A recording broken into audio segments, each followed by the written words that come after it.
ಅಂಗಡಿಗಳಲ್ಲಿ ಅನಧಿಕೃತ ದಾಸ್ತಾನು ಇಟ್ಟು ವಸ್ತುಗಳ ಕೃತಕ ಅಭಾವ ಸೃಷ್ಟಿಸಿ ದರ ಏರಿಕೆಗೆ ಕಾರಣವಾಗಿರುವ ವ್ಯಾಪಾರಿ ವರ್ಗವು ಜನಸಂಘ ಕಾಲದಿಂದ ಬಿಜೆಪಿ ಪಕ್ಷದ ಬೆನ್ನೆಲುಬು ಆಗಿರುವ ಕಾರಣ ಕೇಂದ್ರ ಸರ್ಕಾರ ಅಗತ್ಯ ಸರಕು ಕಾಯ್ದೆಯಡಿ ಇಂಥವರ ಮೇಲೆ ಸೂಕ್ತ ಕ್ರಮ ಜರುಗಿಸಲು ಹಿಂದೇಟು ಹಾಕ್ತಿದೆ ಎಂದು ಜಿಲ್ಲಾ ಕಾಂಗ್ರೆಸ್ ವಕ್ತಾರ ಶಂಭು ಶೆಟ್ಟಿ ಹೇಳಿದರು. ಕಾರವಾರ ನಗರದ ಪತ್ರಿಕಾ ಭವನದಲ್ಲಿ ಬುಧವಾರ ನಡೆದ ಸುದ್ದಿಗೋಷ್ಠಿಯಲ್ಲಿ ಮಾತನಾಡಿದ ಅವರು, ಕೇಂದ್ರ ಸರ್ಕಾರದ ನಿರ್ಲಕ್ಷ್ಯತನದಿಂದ ದೇಶದಲ್ಲಿ ವಸ್ತುಗಳ ಅನಧಿಕೃತ ದಾಸ್ತಾನು ಮಾಡುವ ವ್ಯಾಪಾರಿಗಳು ಹೆಚ್ಚಾಗ್ತಿದ್ದಾರೆ. ಈ ಮೂಲಕ ಅವರು ಕೃತಕ ಅಭಾವ ಸೃಷ್ಟಿಸಿ ಅಂತಹ ವಸ್ತುಗಳ ಬೇಡಿಕೆ ಹೆಚ್ಚಿಸಿ ಪೂರೈಕೆ ಕಡಿಮೆಗೊಳಿಸಿ ದರ ಏರಿಕೆಗೆ ಕಾರಣವಾಗ್ತಿದ್ದಾರೆ. ಅಲ್ಲದೆ ಈ ಹಿಂದೆ ಅಂಗಡಿಗಳಲ್ಲಿ ದಾಸ್ತಾನು ಪ್ರಮಾಣದ ಬೋರ್ಡ್ ಹೊರಗಡೆ ಹಾಕ್ತಿದ್ರು. ಆದ್ರೆ ಈಗ ಅಂತಹ ಯಾವುದೇ ವ್ಯವಸ್ಥೆ ಇಲ್ಲ. ಅಂತಹ ಅಂಗಡಿಗಳ ಮೇಲೆ ದಾಳಿ ಕೂಡ ನಡೆಯುತ್ತಿಲ್ಲ. ನಗರದ ಕೈಗಾರಿಕೋದ್ಯಮಿಯಿಂದ ಹಳ್ಳಿಯವರೆಗಿನ ಇಂತಹ ವ್ಯಾಪಾರಿ ವರ್ಗ ಈ ಲಾಭ ಪಡೆಯಲೆಂದೇ ಬಿಜೆಪಿಯನ್ನ ತನುಮನಧನದಿಂದ ಬೆಳೆಸುತ್ತಿದೆ. ಹೀಗಾಗಿ ಕೇಂದ್ರ ಸರ್ಕಾರ ದರ ಏರಿಕೆ ನಿಯಂತ್ರಣಕ್ಕೆ ಮುಂದಾಗ್ತಿಲ್ಲ ಎಂದರು.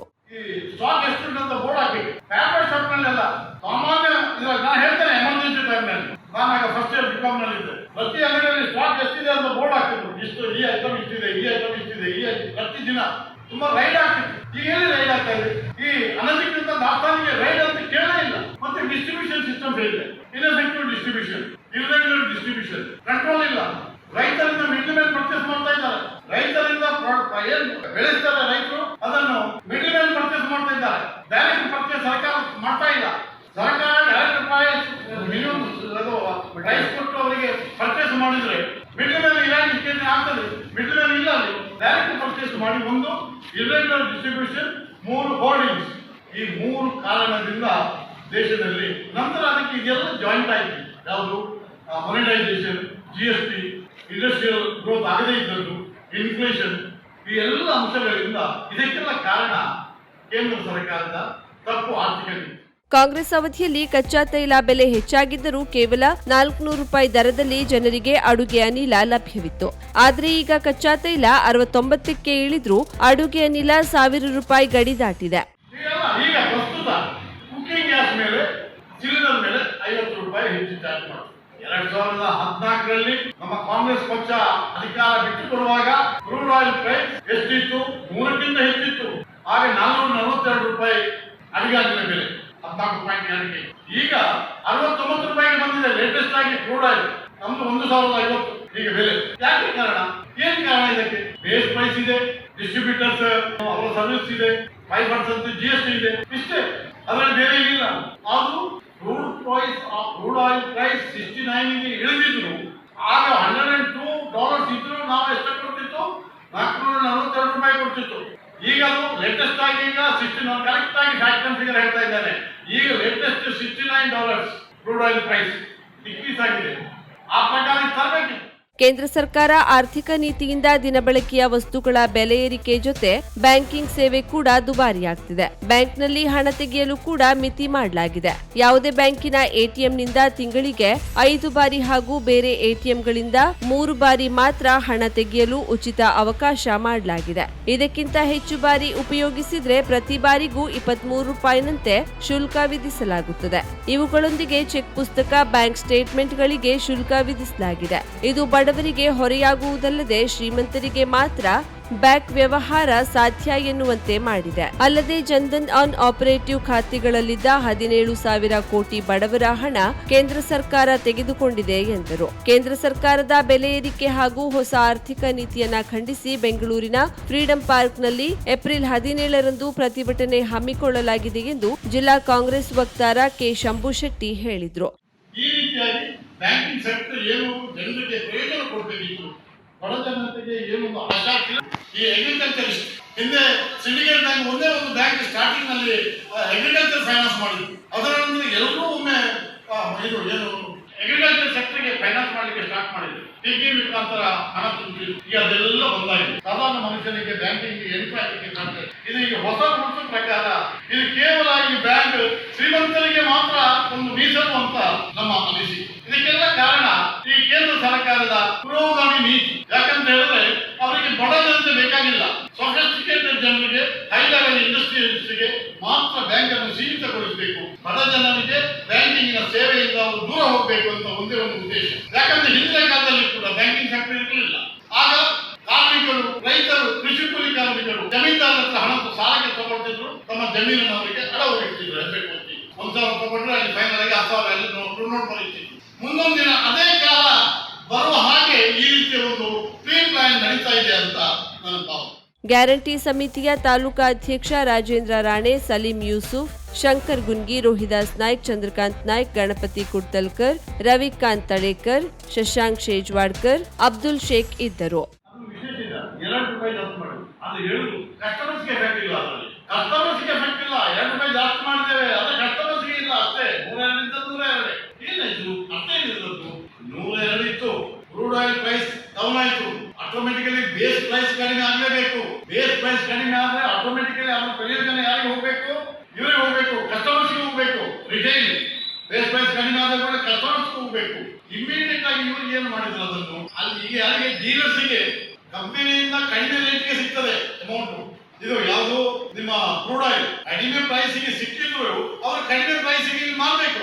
ಅವರಿಗೆ ಇವರು 2% ಎಷ್ಟು ಸೆಂಟ್ರಲ್ ಟ್ಯಾಕ್ಸ್ ಹೆಚ್ಚು ಮಾಡಿದ್ರು. ₹2 ಇದು ಸೆಂಟ್ರಲ್ ₹2 ಪರ್ ಲೀಟರ್ಗೆ ಹೆಚ್ಚು ಮಾಡಿದ್ರು.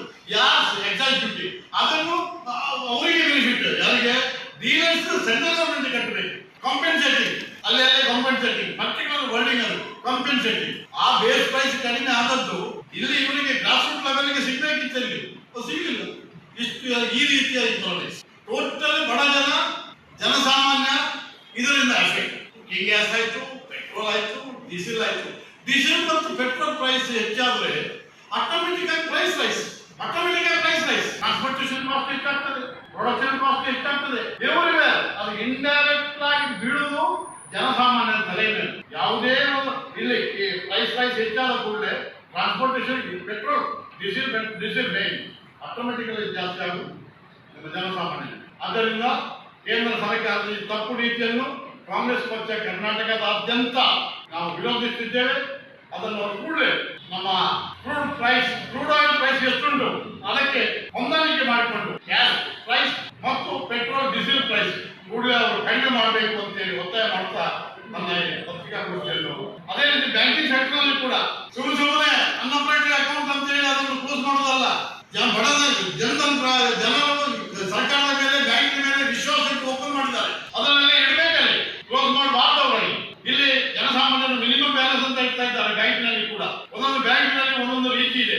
ಆ ಮಿನಿಮಮ್ ಬ್ಯಾಲೆನ್ಸ್ ಕೂಡ ಇಕ್ವಾಲಿಟಿ ಇರಬೇಕಲ್ಲಿ. ಪ್ರತಿ ಬ್ಯಾಂಕ್ ಒಂದೊಂದು ಬ್ಯಾಂಕ್ನಲ್ಲಿ ಒಂದೊಂದು ರೀತಿ. ಇವತ್ತು ನ್ಯಾಷನಲೈಸ್ ಬ್ಯಾಂಕ್ನಲ್ಲಿ ಒಂದೊಂದು ಬ್ಯಾಂಕ್ನಲ್ಲಿ ಒಂದೊಂದು ರೀತಿ ಮಿನಿಮಮ್ ಬ್ಯಾಲೆನ್ಸ್, ಒಂದೊಂದು ಸರ್ವಿಸ್ಗೆ ಒಂದೊಂದು charge. Reserve bank of India uniform code of conduct ಮಾಡಿ, ಯೂನಿಫಾರ್ಮ್ ರೂಲ್ಸ್ ಅಪ್ಲೈ ಮಾಡಿ ಪ್ರತಿಯೊಂದು ಬ್ಯಾಂಕ್ನಲ್ಲಿಯೂ ಈಕ್ವಾಲಿಟಿ ಇರಬೇಕು.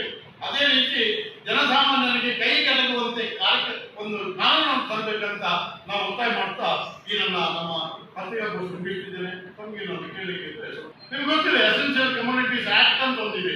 ಎಸೆನ್ಷಿಯಲ್ ಕಮ್ಯುನಿಟೀಸ್ ಆಕ್ಟ್ ಅನ್ನೋದನ್ನು ಕರೆಕ್ಟ್ ಆಗಿ ಇಂಪ್ಲಿಮೆಂಟೇಷನ್ ಮಾಡಬೇಕು, ಫಾಲೋ ಅಪ್ ಮಾಡಬೇಕು. ಅದಕ್ಕೆ ಆಫೀಸರ್ಸ್ ಅದರಲ್ಲಿ ತನಿಖೆ ಮಾಡಬೇಕಾಗ್ತದೆ, ಅದು ಇಂಪ್ಲಿಮೆಂಟೇಷನ್ ಆಗಬೇಕಾಗ್ತದೆ. ಇದು ಏನಿಲ್ಲ, ಬೆಲೆ ಏರಲಿಕ್ಕೆ ಮುಖ್ಯ ಕಾರಣ ಕೇಂದ್ರ ಸರ್ಕಾರ ಹೋರ್ಡರ್ಸ್ ಮೇಲೆ ಯಾವುದೇ ಒಂದು ಆಕ್ಷನ್ ತಗೊಳ್ತಾ ಇಲ್ಲ. ಜನ ಬಿಗ್ ಮರ್ಚೆಂಟ್ಸ್, ದೊಡ್ಡ ವ್ಯಾಪಾರಿಗಳು ಫುಡ್ ಸ್ಟಾಕ್ಸ್ ಅನ್ನು ಹೋರ್ಡಿಂಗ್ ಮಾಡ್ತಾ ಇದ್ದಾರೆ ಅನ್ವಾಂಟೆಡ್ಲಿ. ಅವರಿಗೆ ಬೇಕಾಗಿಲ್ಲ. ಯಾಕೆ? ಕೃತಕವಾಗಿ ಅಲ್ಲಿ ವಸ್ತುವಿನ ಅಭಾವ ಸೃಷ್ಟಿ ಆಗ್ಬೇಕಂತೇಳಿ ಕೃತಕವಾಗಿ ಈ ಒಂದು ಫುಡ್ ಸ್ಟಾಕ್ಸ್ ಅಥವಾ ಯಾವುದೇ ಒಂದು ಜೀವನಾಂಶಕ ಆಹಾರ ಪದಾರ್ಥ ಅದರ ಕೃತಕವಾಗಿ ಅದರ ಅಭಾವ ತಯಾರಾಗಬೇಕಂತ ರೈತರ ಹತ್ರ ಡೈರೆಕ್ಟ್ ಆಗಿ ಪರ್ಚೇಸ್ ಮಾಡ್ತಾರೆ, ಹೋರ್ಡಿಂಗ್ಸ್ ಮಾಡ್ತಾರೆ.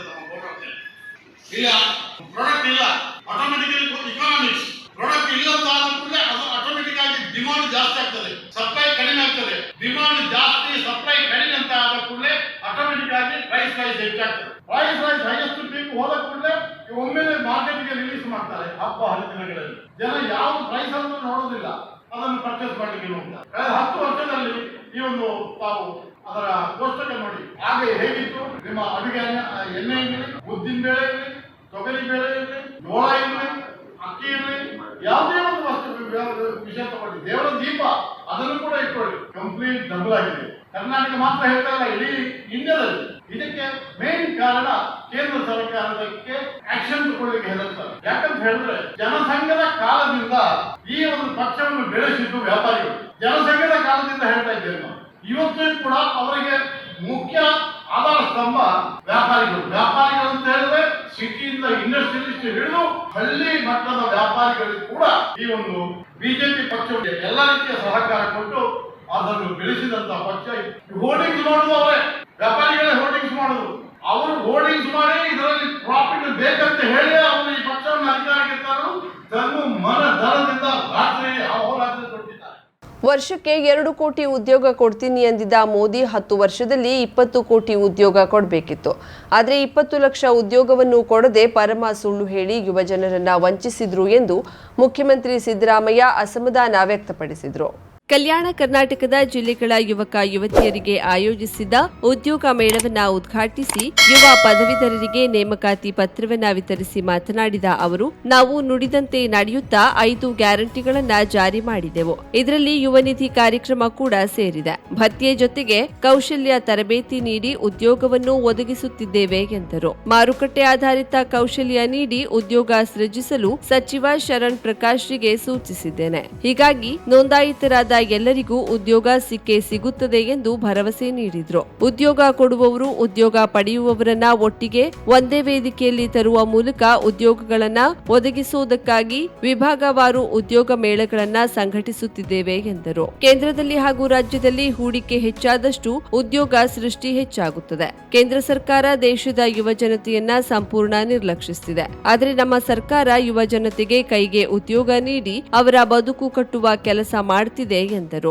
ವಿಭಾಗ ಮಟ್ಟದಲ್ಲಿ ಒಂದು ಉದ್ಯೋಗ ಮೇಳವನ್ನು ಏರ್ಪಾಡು ಮಾಡಿ ಉದ್ಯೋಗ ಬಯಸೋರನ್ನ ಮತ್ತೆ ಉದ್ಯೋಗ ಕೊಡೋರನ್ನ ಒಂದೇ ವೇದಿಕೆ ಮೇಲೆ ಸೇರಿಸಬೇಕು ಅಂತೇಳಿ ಸರ್ಕಾರ ಈ ಕಾರ್ಯಕ್ರಮವನ್ನು ಹಮ್ಮಿಕೊಂಡಿದೆ.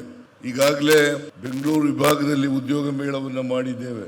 ಇವತ್ತು ಕಲಬುರಗಿ ವಿಭಾಗದಲ್ಲಿ ಉದ್ಯೋಗ ಮೇಳವನ್ನು ಮಾಡ್ತಾ ಇದ್ದೀವಿ. ಸುಮಾರು 27,000ಕ್ಕೂ ಹೆಚ್ಚು ಉದ್ಯೋಗ ಆಕಾಂಕ್ಷಿಗಳು ಅವರು ರಿಜಿಸ್ಟ್ರೇಷನ್ ಅನ್ನ ಮಾಡಿಸ್ಕೊಂಡಿದ್ದಾರೆ. ಸುಮಾರು 231 ಜನ ಉದ್ಯೋಗ ಕೊಡವರು ಬಂದಿದ್ದಾರೆ. ಇಲ್ಲಿ ನಿಮಗೆಲ್ಲ ಗೊತ್ತಿರೋ ಹಾಗೇನೆ ಸಾಂಕೇತಿಕವಾಗಿ ಕೆಲವರಿಗೆ ವಿದೇಶದಲ್ಲಿ ಕೆಲಸ ಸಿಕ್ಕದವರಿಗೆ, ನಮ್ಮ ರಾಜ್ಯದಲ್ಲಿ ಕೆಲಸ ಸಿಕ್ಕದವರಿಗೆ, ರಾಷ್ಟ್ರದಲ್ಲಿ ಕೆಲಸ ಸಿಕ್ಕದವರಿಗೆ ಕೆಲವರು ಮಾತ್ರ ಉದ್ಯೋಗಸ್ಥ ಪತ್ರವನ್ನು ನೀಡಿದ್ದೇವೆ.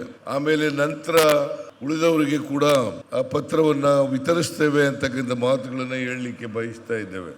ದೇಶದಲ್ಲಿ ನಿರುದ್ಯೋಗದ ಸಮಸ್ಯೆ ಒಂದು ದೊಡ್ಡ ಸಮಸ್ಯೆ. ಈ ನಿರುದ್ಯೋಗದ ಸಮಸ್ಯೆಯನ್ನ ಬಗೆಹರಿಸಬೇಕಾಗಿರ್ತಕ್ಕಂಥದ್ದು ಕೇಂದ್ರ ಮತ್ತು ರಾಜ್ಯ ಸರ್ಕಾರಗಳ ಜವಾಬ್ದಾರಿ. ಕೇಂದ್ರದಲ್ಲಿ ಹೆಚ್ಚು ಇನ್ವೆಸ್ಟ್ಮೆಂಟ್ ನಡೆದರೆ, ರಾಜ್ಯದಲ್ಲಿ ಹೆಚ್ಚು ಇನ್ವೆಸ್ಟ್ಮೆಂಟ್ ನಡೆದರೆ, ಹೊಸ ಕಾರ್ಖಾನೆಗಳು ಪ್ರಾರಂಭ ಆದರೆ, ಉದ್ಯೋಗ ಕೊಡ್ತಕ್ಕಂಥ ಸಂಸ್ಥೆಗಳು ಹೆಚ್ಚು ಬಂದ್ರೆ ನಿರುದ್ಯೋಗದ ಸಮಸ್ಯೆಯನ್ನು ಬಗೆಹರಿಸಲಿಕ್ಕೆ ಸಾಧ್ಯ ಆಗ್ತದೆ. ಈ ದೇಶದ ಪ್ರಧಾನಮಂತ್ರಿ ಆಗೋದಕ್ಕಿಂತ ಮುಂಚಿತವಾಗಿ ಹೇಳಿದ್ರು, ಪ್ರತಿ ವರ್ಷ 2 ಕೋಟಿ ಉದ್ಯೋಗಗಳನ್ನ ಸೃಷ್ಟಿ ಮಾಡ್ತೇವೆ, ಇವರೆಲ್ಲರಿಗೂ ಉದ್ಯೋಗವನ್ನು ಕೊಡ್ತೇವೆ.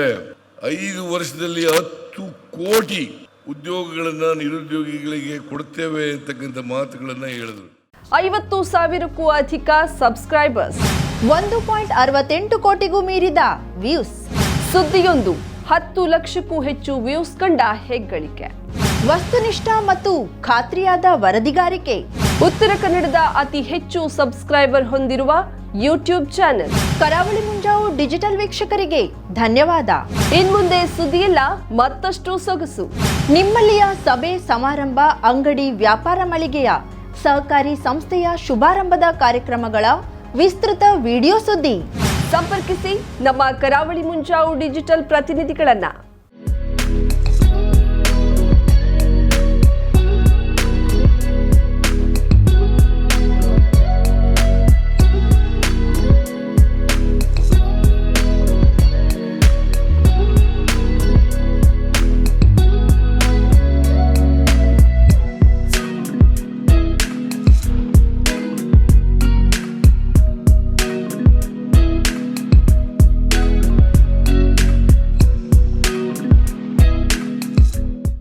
ಸಮಾರಂಭ ನಿಮ್ಮದು, ಸಂಭ್ರಮ ನಮ್ಮದು. ನೋಡ್ತಾ ಇರಿ ಕರಾವಳಿ ಮುಂಜಾವು ಡಿಜಿಟಲ್.